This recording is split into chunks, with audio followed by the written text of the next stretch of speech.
بالله السميع العليم من الشيطان اللعين الرجيم. بسم الله الرحمن الرحيم به نستعين وصلى الله على سيدنا محمد وآل بيته الطاهرين. اللهم صل على محمد وآل محمد وعجل فرجهم. ناظرین محترم، السلام علیکم ورحمۃ اللہ تعالی وبرکاتہ.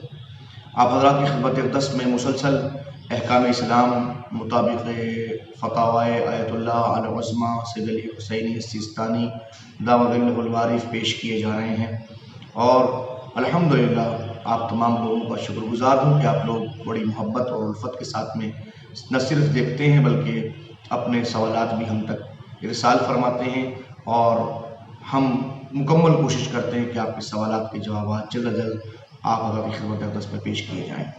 باب وضو آپ کی خدمت اقدس میں شروع ہو چکا تھا، اور اس سلسلے میں 2 درس آپ کی خدمت اقدس میں عرض کیے جا چکے ہیں. آج یہ تیسرا درس ہے آپ کی خدمت میں پیش کیا جا رہا ہے. آئیے، درس خدمت میں موجود ہے، ملاحظہ فرمائیے تاکہ گفتگو کو بہت آسانی کے ساتھ سمجھا جا سکے. عرض کیا گیا تھا کہ سر کے مسح کے تک معاملہ پہنچا تھا، اور ہم نے عرض کیا تھا کہ سر کا مسح جب انسان کر رہا ہے تو بال بڑے ہیں تو نوعیت کیا ہونی چاہیے. آپ فرماتے ہیں کہ سر کے مسح کے بعد وضو کے پانی کی اس طرح سے جو ہاتھوں میں باقی ہو، پاؤں کی کسی ایک انگلی سے لے کر پاؤں کے جوڑ تک مسح کرنا ضروری ہے. ابھرا ہوا حصہ جو کعبین کہلاتا ہے وہاں تک مسح کرنا نہایت ضروری ہے. اور احتیاط مستحب یہ ہے کہ دائیں پیر کا دائیں ہاتھ سے اور بائیں پیر کا بائیں ہاتھ سے مسح کیا جائے. یہ احتیاط مستحب ہے، اگرچہ اس کے برعکس بھی ہو سکتا ہے، لیکن بہتر یہی ہے کہ آپ اس طرح سے کریں تاکہ دائیں ہاتھ کا مسح دائیں پاؤں کا مسح دائیں ہاتھ سے ہو اور بائیں پاؤں کا مسح بائیں ہاتھ سے ہونا چاہیے. پاؤں پر مسح کا عرض کتنا ہونا چاہیے، کتنی چوڑائی کے اندر جو ہے پاؤں کا مسح ہونا چاہیے؟ فرماتے ہیں کہ پاؤں کے مسح کا عرض جتنا بھی ہو کافی ہے، لیکن بہتر یہ ہے کہ 3 جڑی ہوئی انگلیوں کی چوڑائی کے برابر ہو. جتنی 3 انگلیاں سے یہ 3 انگلیاں بڑی جڑی ہوئی ہیں اس کے برابر میں عرض ہونا چاہیے. کم سے کم اتنی چوڑائی کے اندر پاؤں کا مسح ہو، یہ زیادہ بہتر ہے. اور اس سے بھی بہتر یہ ہے کہ پاؤں کے پورے اوپری حصے کا مسح پوری ہتھیلی سے بھی آپ اس طرح رکھیے اور رکھیے اس طریقے سے پورے پاؤں کا اس طرح سے مسح کرتے ہوئے نکل جائیے. یہ سب سے بہتر ہے، بہت آسان ہے اور بہت ہی بہتر رہے گا. مکمل طور پہ یقین بھی ہو جائے گا کہ ہاں آپ نے یہ کام کیا ہے اور اس منزل کے اوپر جو ہے وہ مسح درست انداز میں ہو گیا ہے. زیادہ مناسب یہ کہ اس طریقے سے آپ اس کام کو انجام دیں.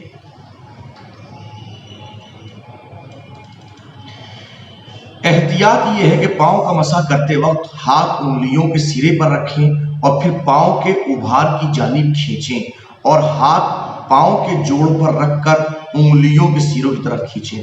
یہ درست نہیں کہ پورا ہاتھ پاؤں پر رکھیں اور تھوڑا سا کھینچیں، یہ مناسب نہیں ہے. بلکہ آپ اس طریقے سے کرنا چاہیں جس طرح پہلے کہا گیا ہے کہ انگلیوں کے سرے پر رکھیں اور پاؤں کے ابھار کی طرف کھینچ لیں. یہ کر لیں، یہی کہ ہاتھ پاؤں کے جوڑ پر رکھ کے انگلیوں کے سروں کی طرف کھینچ لیں. جس طرح چاہیں آپ کر سکتے ہیں. سر اور پاؤں کا مسح کرتے وقت ہاتھ ان پر کھینچنا ضروری ہے.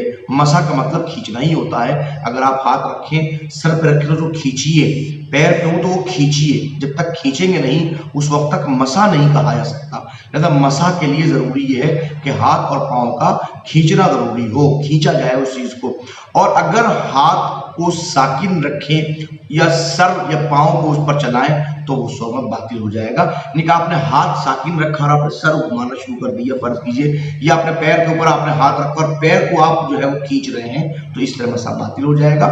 سر کا مسح ہونا چاہیے، مگر جس کا مسح ہو اس کو ساکن ہونا چاہیے، اور جس چیز سے مسح کر رہے ہیں، ہاتھ سے مسح کر رہے ہیں، اس کو متحرک ہونا چاہیے. اس کا خیال خاص طور پہ رکھا جائے. بہت سے دوست اور احباب اس سلسلے میں غلطی کر دیتے ہیں، وہ سر کو بھی ہلاتے ہیں اور پاؤں کو بھی ہلاتے ہیں. پاؤں کا اور سر کا ساکن ہونا ضروری ہے، اور جس سے مسح کیا رہا ہاتھ اس کا متحرک ہونا ضروری ہے.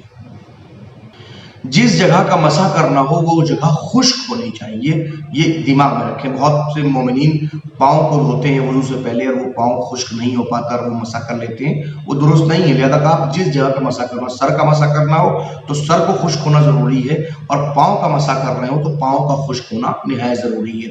اگر وہ اس قدر تر ہو کہ ہتھیلی کی تری اس پر اثر نہ کرے تو مسا باطل ہو جائے گا اس منزل کے اوپر. اس بات کا دھیان رکھنا ضروری ہے.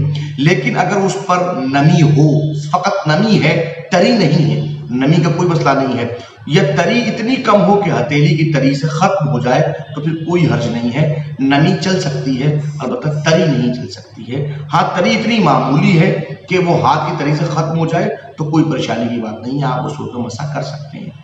اگر مسح کرنے کے لیے ہتھیلی پر تری باقی نہ رہے، کبھی کبھی ایسا بھی ہوتا ہے کہ انسان مسح کرنے کے لیے جب وہ مسح کی نوبت پہنچتی ہے تو معلوم ہو ہاتھ میں تری ہی ختم ہو جاتی ہے، تری باقی نہیں رہتی ہے، تو اسے دوسرے پانی سے تر نہیں کیا جا سکتا، یعنی کہ آپ الگ سے پانی نہیں لے سکتے ہیں.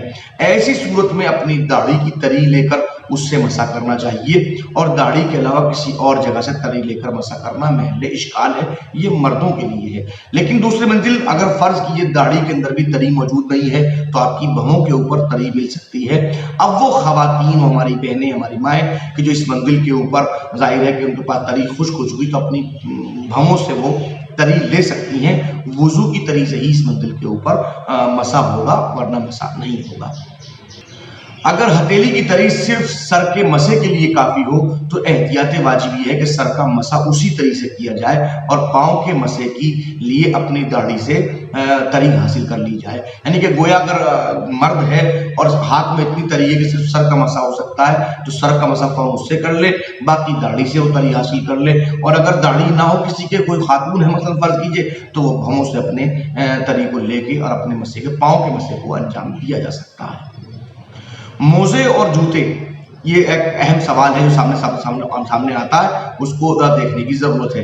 فرماتے ہیں موزے اور جوتے پر مسح کرنا باطل ہے، یعنی آپ نہ موزے پہ مسح کر سکتے ہیں اور نہ ہی جوتے کے اوپر مسح کر سکتے ہیں. ہاں اگر سخت سردی کی وجہ سے یا چور یا درندے وغیرہ کے خوف سے جوتے اور موزے نہ اتارے جائیں تو اس صورت میں احتیاط واجب ہے کہ موزے اور جوتے پر مسح کر لیں، لیکن تیمم بھی کر لیں. یہ احتیاط واجب کی بنیاد پر ہے، یعنی یہ احتیاط ایسی اس کا کرنا واجب ہے. اگر پاؤں کا اوپر والا حصہ نجس ہو اور مسح کرنے کے لیے اسے دھویا بھی نہ جا سکتا ہو تو تیمم کرنا ضروری ہے. یعنی کہ پاؤں کا اوپر کا حصہ نجس ہو گیا، اس سے آپ پاؤں کا مسح نہیں کر سکتے ہیں اور مسح کرنے کے لیے اسے دھویا بھی نہیں جا سکتا، فرض کہ اس میں کوئی زخم ہے یا یہ کہ پانی اتنا موجود نہیں ہے کہ اس کی بنیاد کے اوپر خود نجاست کو دور کر سکیں، تو اس صورت کے اندر باقی صرف پاؤں کا مسح باقی رہتا ہے تو اس منزل کے اوپر تیمم کرنا ضروری ہے، اب اس کا دھونا ضروری نہیں ہے.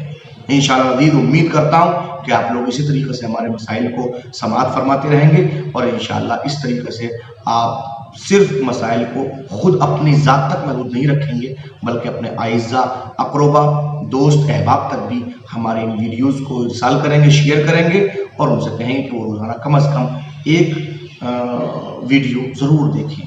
انشاءاللہ عزیز وہ وقت دور نہ ہوگا جب ہم جو ضروری مسائل ہیں ان سے ہم ضرور آشنا ہوں گے. والسلام علیکم ورحمۃ اللہ وبرکاتہ.